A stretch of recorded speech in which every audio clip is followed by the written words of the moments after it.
parties. We don't care if he has so much difficulty with the fact that some of them are his friends. He should take action, and we are very serious about that. If this coming week we do not see him taking action in respect to the CSs, his cabinet secretaries who are incompetent, then the following week, let's create a schedule as we've been creating. Let's proceed to protests. Those who are protesting online, let's proceed to that. Let us not relent. Let us not go let's not relax. The kind of person our president is, if we decided to relax, please believe me, he will change laws so that even he will try do anything with his buddies in the US to even restrict how we are talking on Twitter. He will try anything to restrict how we are talking on TikTok and say that TikTok is full of immorality, so we do not use TikTok, so that we don't speak to each other. So the heat that we have pushed to his executive and his legislature and the judiciary, it should not stop. It should keep on. We should push him to the extent that now the whole government and the whole system is working. Now, which way, Gen Z? Again, I answer. Let us have weekly schedules or monthly schedules or fortnight schedules of what we intend to do. Someone said here, the last speaker said that tomorrow is Sabasaba. Let us appear. I can promise and I can commit here as advocates of the High Court, we appear in those platforms, we appear during the protest. I have attended all the protests except the last one, which was full of goons. But I was still very much available to try and attend to anyone who was arrested free of charge pro bono, because we are trying to fix the nation together. I pray that if there is any professional here, if there is any professional in the country that is with a cause, let us try and assist each other through all this endeavor. Let us try and support each other through all this endeavor. Let us be there for each other. So during the protest, as advocates, we go there as citizens, number one.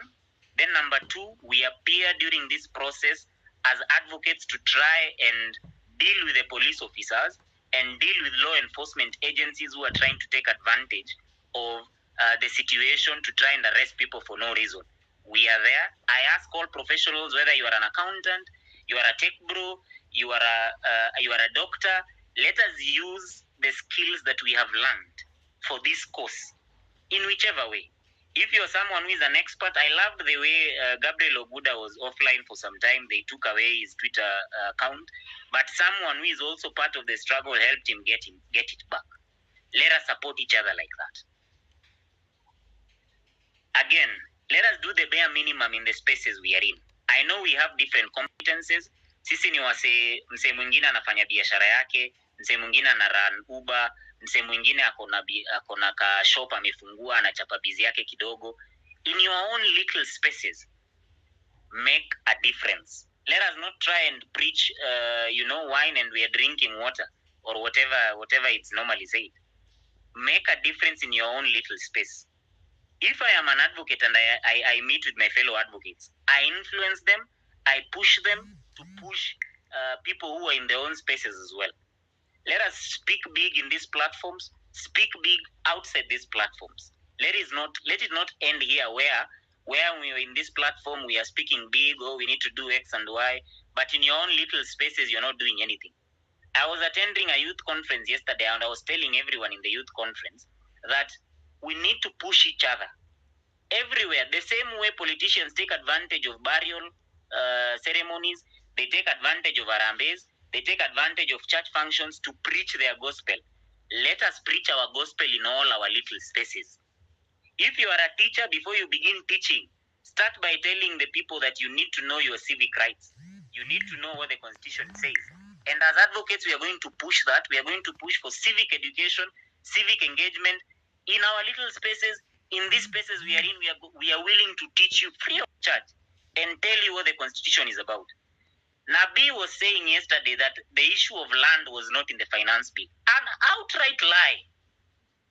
An outright lie. I did not have the microphone, but I was very pissed. An outright lie that the issue of land was not there. We are proud of where we come from. Each of us comes from different areas.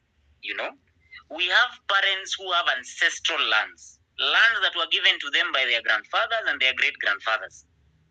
And then a government comes to office. A government that we know they've been stealing money left, right, and center, grabbing land left, right, and center. Why do they want there to be a provision that the government can tax freehold land? Why do they want there to be a provision that the government can auction, can auction land that you have been given by your parent? It can auction if you fail to pay rent. Why? It means they have an agenda at play. Let us not allow that. So in our own little spaces, please, if you are a teacher, explain what we need to do. If you are a lecturer, explain what we need to do. If you are a doctor and you're treating a patient, tell the patient what their rights are. Tell them the little things in relation to you being a doctor, what is affecting you. And I like what the previous speaker also said about us joining tomorrow Sabasaba. On Monday, we are with our doctors. On Tuesday, we are with our engineers. Whatever the cause is, but we are standing together, we are pushing together, and we are in this cause all the way. If they want to come for each of us and every one of us, let them come. Let them come. I don't think it's business as usual. We have decided we are reclaiming our country. Tumebeba ufala sana for a very long time, that we are now supposed to accept wrongs. We pay taxes, then they use our taxes to buy helicopters. Why? When we have some of us who cannot even afford a meal. Why do we have to accept the bare minimum from these politicians? Why do we have to accept that wanatubeba ufala every now and then we come here and then we call them Mheshimiwa? Why would we call people like Karen Nyamu Mheshimiwa? She does not even respect herself. Why would we respect her? Mheshimiwa comes from a point of respect. It's why it has the word heshima up and down. We should not accept, we should not allow. Now, as I've said, if you're a professional, if you are in your own different spheres, tafadhali, do your best to push this agenda in your own little way. Medics walitusaidia time ya protests until maguns wakaingia. Mawakili were in the streets. I can account for that. We were in the streets. We were helping everyone. Unashikwa hivi. Even Alfred Keter, tulikuwa na yeye, despite the fact that alishikwa juzi as a politician, tulikuwa na yeye Central Police. There were people who were arrested. We were there. We have a lawyers WhatsApp group full of lawyers across the country. If you are someone protesting in Nyahururu, if they arrest you, we have lawyers in the ground. If you're someone protesting in Kileleshwa or you're protesting in Ukambani, we have lawyers in Ukambani. They'll appear at whichever police station you are in. Faith Odhiambo is acting, the head of LSK, the president of LSK is acting, and she's showing the way, and we are here with you. Someone asked, we give directions on the issue of goons. How do we deal with these goons? There is only one thing I can say in relation to goons.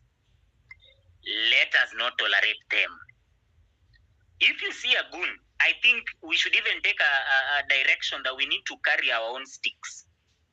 If you see someone destroying someone's property, let us start dealing with them. I think we've tolerated enough nonsense that now they think they can send a few 3 or 4 goons to come there and then wanatushtua. Let us carry our own sticks. Ukiona mtu ananyang'anya mtu kitu, nyorosha yeye. Ukiona mtu anaanza kuharibu nyumba ya mtu, nyorosha yeye. Let us not tolerate those nonsense. Let us deal with them, arrest them. There is something called civil arrest. Okay? Private citizen arrest. You have the right to arrest an individual if they are causing mayhem, if they are destroying property, or if yourself, your person is at risk. Let us do citizen arrest on these individuals, and then we forward them to those police officers. Hao ndo watu wanafaa kuwe nyuma ya boot ya Land Rovers, not individuals who are exercising their own right. Those are the people who should be in those Land Rovers and filling police stations. Sio sisi wenye tunafaitia rights zetu. Shouldn't be like that. So let us carry, my suggestion is let us carry sticks. Let us agree on what we are, the way we agree on Sabasaba, the way we agree on where we are meeting, the way we agree on our dress code. Let us agree on what we should carry, how we should deal with these goons. They should not be a threat to what we are fighting for. They should not be a threat to what we are fighting. We just need to arrest 1 or 2 goons and we'll teach the rest tabia. The very first mandamanos and protests we had in Nairobi, there were police officers who started beating people.